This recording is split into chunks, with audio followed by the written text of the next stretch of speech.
예, 오늘은 98문 두 번째 시간을 갖겠습니다.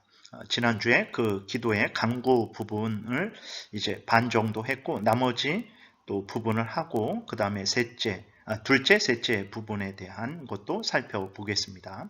98문, 기도는 무엇입니까? 답, 기도는 하나님의 뜻에 합당한 것들에 대해 우리의 소원을 그리스도의 이름으로 하나님께 올려드리는 것인데, 우리의 죄에 대한 고백과 하나님의 자비에 대한 감사함으로 해야 합니다. 그러니까 기도에는 세 가지 요소가 있는 거예요. 첫 번째로는 간구, 우리 하나님의 뜻에 합당한 것들에 대해 우리의 소원을 그리스도의 이름으로 하나님께 간구하는 것, 그 다음에 우리 죄에 대한 고백, 그 다음에 하나님의 자비에 대한 감사, 이 간구와 죄에 대한 고백과 감사 부분으로 기도가 이루어진다는 것을 우리가 늘 기억해야 되겠습니다. 지난 시간에 이어서 기도 간구에 대한 부분이죠. 그랬을 때 간구의 네 번째 부분, 기도는 하나님께만 드리는 것입니다. 기도를 왜 하나님께만 드려야 되는가? 왜냐하면 예배는 하나님만 받으셔야 합니다. 그런데 기도는 예배의 한 요소이기에 오직 하나님께만 드려야 합니다. 라고 이렇게 우리가 정리할 수 있겠습니다. 마태복음 4장 10절에 이에 예수께서 말씀하시되 사탄아 물러가라 기록되었을 때 주 너의 하나님께 경배하고 다만 그를 섬기라 하였느니라. 무슨 말씀입니까? 악한 사탄 마귀가 자기에게 절하면 이 세상에 있는 것들을 예수 그리스도에게 주겠다라고 이렇게 유혹을 했죠. 예수 그리스도께서 단호하게 거절하시고 오직 하나님만 경배하는 것이 인간의 본분이다라는 그 말씀을 통해서 사탄의 시험을 이기시는 것이죠.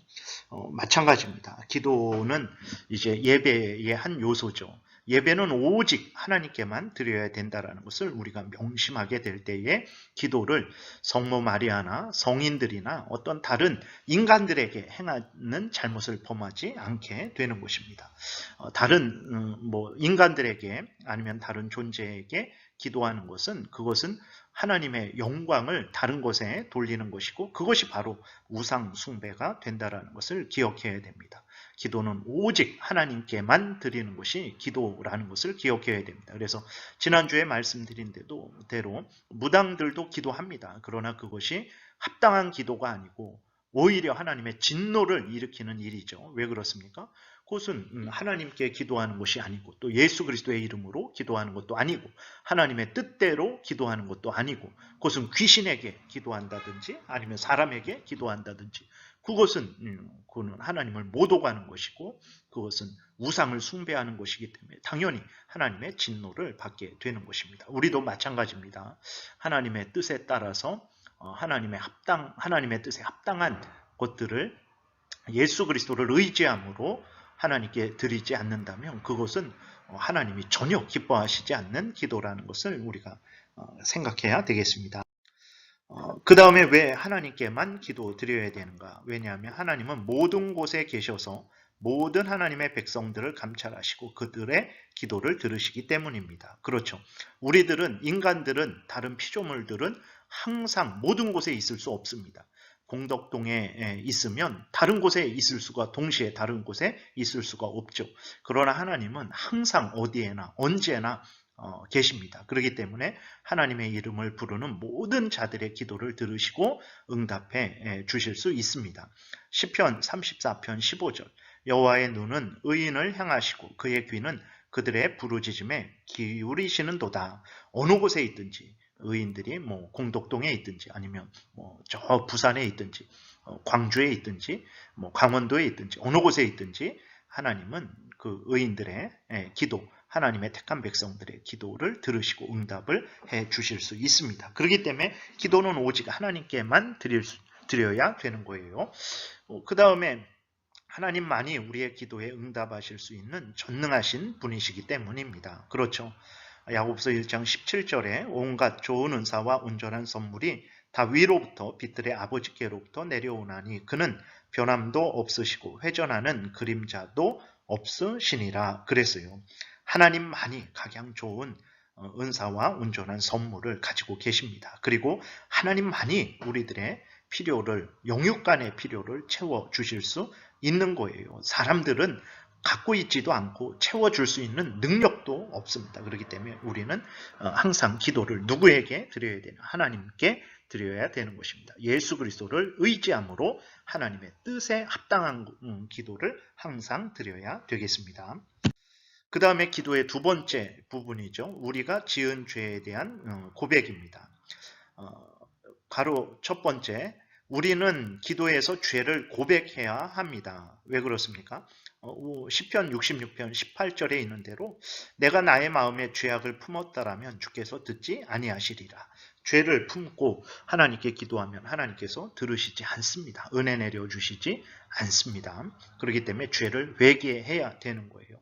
그럼 우리가 무슨 죄를 회개해야 되냐 그랬을 때에 우리는 두 가지 죄입니다. 하나는 이제 원죄와 자범죄를 회개해야 되는 것입니다. 원죄가 뭐냐 그랬을 때 모든 인류의 대표인 아담이 지은 죄에 대한 책임이죠. 그리고 그 물려받은 부패성입니다.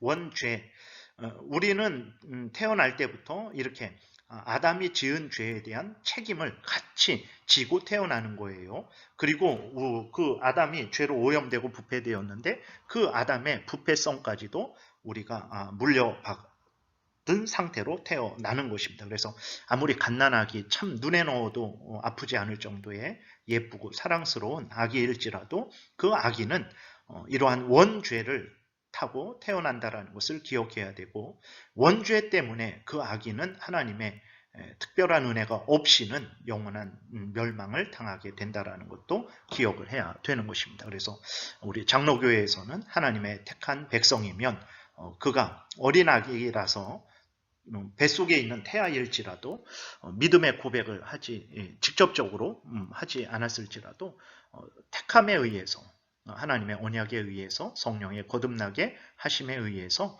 구원을 받는다라고 이렇게 믿고 있죠.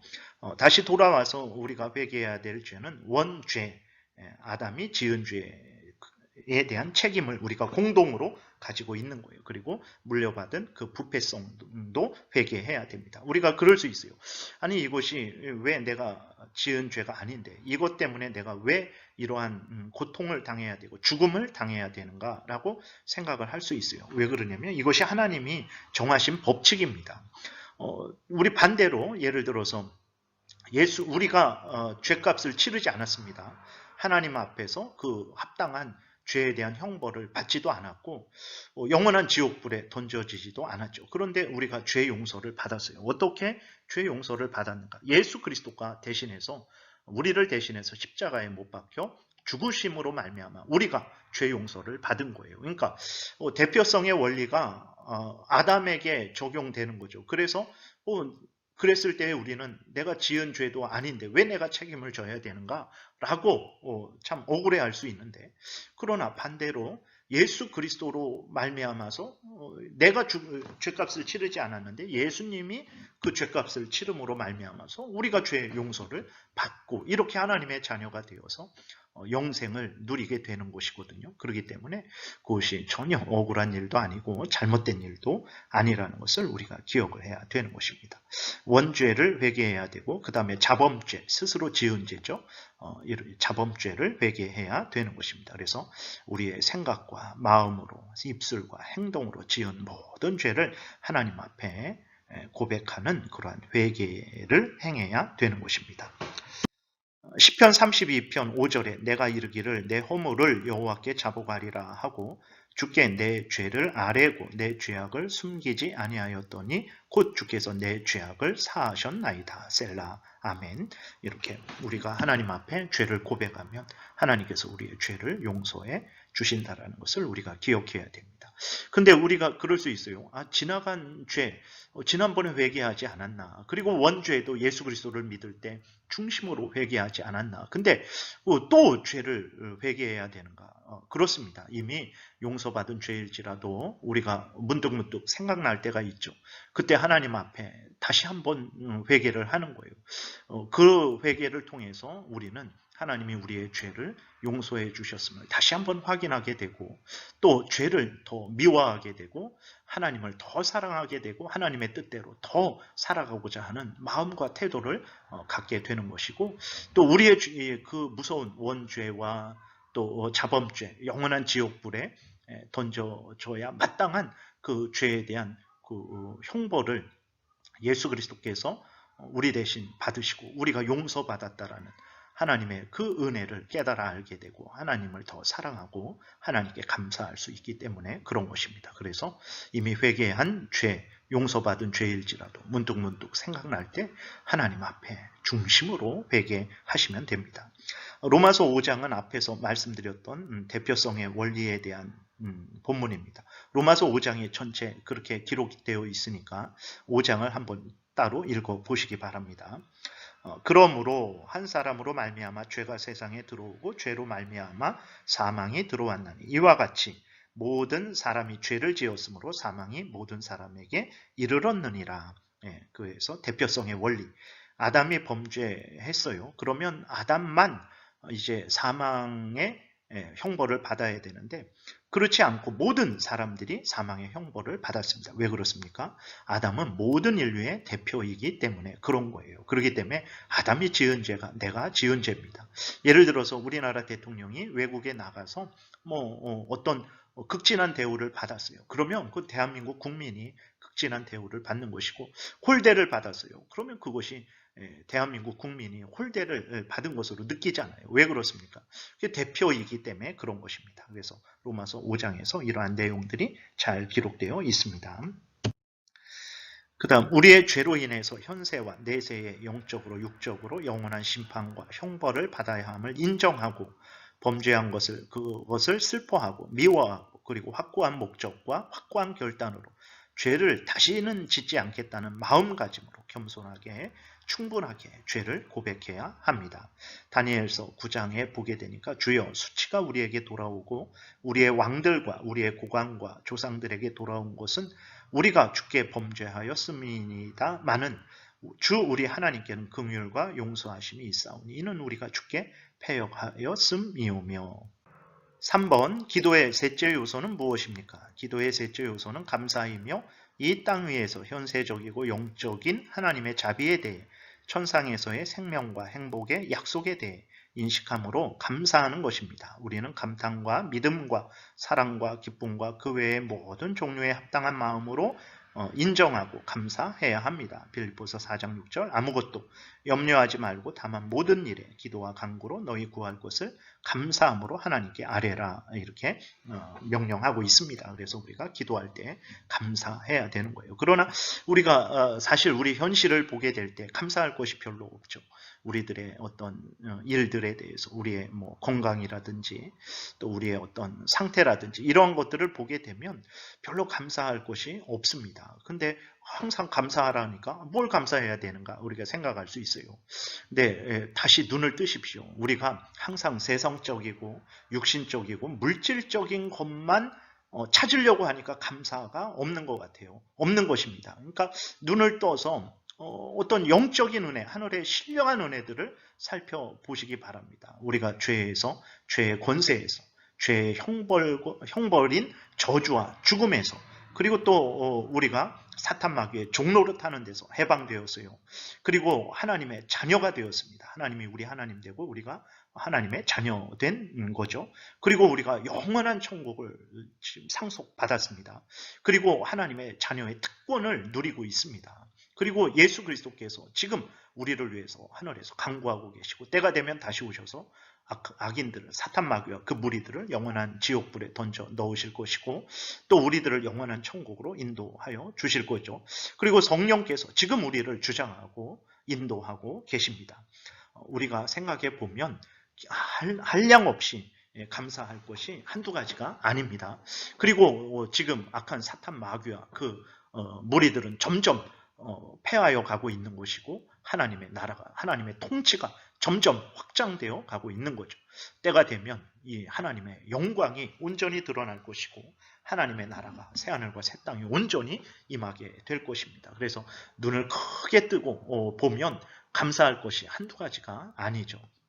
그리고 우리의 현실이 힘들고 어려울지라도 우리는 참 측량할 수 없는 은혜 가운데 지금 살아가고 있는 것입니다. 그래서 내용을 다시 보게 되면 우리가 감사할 때 이 땅 위에서 현세적이고 그것만 감사하는 게 아니에요. 현세적인 부분에 대해서도 감사하고 영적인 하나님의 자비에 대해서 천상에서의 행복, 생명과 행복의 약속에 대해서 인식함으로 감사하라라고 이렇게 기록되어 있는 것입니다. 그래서 감사할 때에 너무 현실적이고 세상적이고 물질적이고 육신적인 것만 바라보고 그것에 대해서만 그것이 풍성할 때만 감사하려고 하지 마시고 위에서 내용에 있는 대로 그 모든 부분을 살펴보시고 감사하시는 여러분들 되시기를 바랍니다. 기도드리겠습니다. 살아계신 하나님 아버지 감사합니다. 오늘도 은혜를 내려주셔서 기도가 어떤 것인지 우리 임의대로 행하지 않도록 이렇게 말씀을 통해서 자세하게 알려주시니 감사를 드립니다. 하나님이 알려주시는 대로 기도하게 도우소서. 하나님이 기뻐하시고 또 하나님께서 우리에게 풍성한 은혜를 내려주시고 또 그래야 해서 우리가 힘을 얻고 이 땅에서 하나님의 영광을 드러내는 복된 삶 항상 살 줄을 믿습니다. 감사드리고 예수 그리스도의 이름으로 기도드렸습니다. 아멘.